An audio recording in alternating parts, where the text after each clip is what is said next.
Chair recognizes the Majority Caucus Whip, Representative Ramsey, to speak to the bill. Thank you, Mr. Speaker. First, I want to say thank you to Representative Jaspers and Chairman Powell and Chairman Meadows and so many others that have worked so hard on the last year on this bill. This is a very, very, very tough, complicated issue, and the hours and the blood and the sweat and the tears they put into working on this, I just have immense respect for these guys and really appreciate the diligence with which they've pursued this process.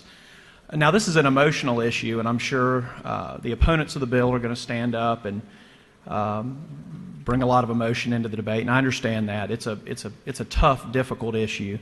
I always like to take a look and try to figure out what kind of empirical evidence is out there to back up the point that I want to make. And I know what Mark Twain says about statistics, but I always think it's interesting to kind of look at what's out there, what studies have been done to back up, to support the position that we've taken here on this bill. A couple things that I found interesting. University of Chicago study, murder rate, 8.5% less likely to commit murder as a concealed carry permit holder. Rape, 5% less likely. Severe assault, 7% less likely as a concealed carry permit holder. Texas study, 5.7 times less likely to be arrested than the general public as a concealed carry permit holder. Recent Florida study that came out just 2 years ago by ABC News that there is an absolute correlation between violent crime going down and license permit holders going up.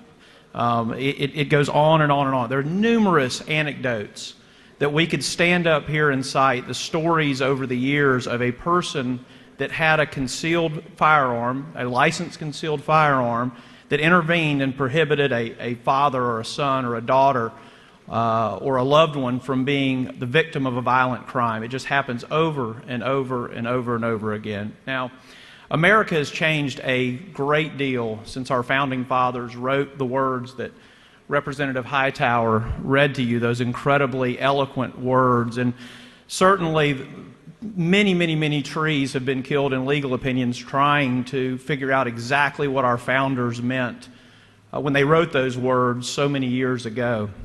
But I would submit to you this. I think we have far, far, far more restrictions on our right to keep and bear arms than our founders ever intended. This is absolutely fundamental to our country's DNA of who we are, is our ability to keep and bear arms. And this just takes some minor steps back in the direction of what I think they intended. I think we've still got a long way to go, but this puts us a couple steps back in the direction of what our founders intended. It's going to make our citizens safer, our state safer, and it's going to honor 225 years of our country's history today by taking a couple steps back in the direction of what our founding fathers intended. Once again, Representative Jaspers, excellent job. Thank you for your work on this bill. I urge your favorable consideration. I yield the well, Mr. Speaker.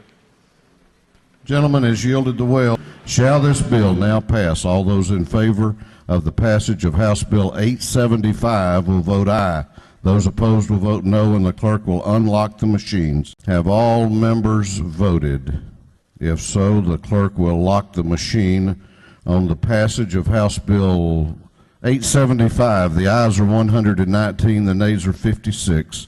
This bill, having received the requisite constitutional majority, is therefore passed.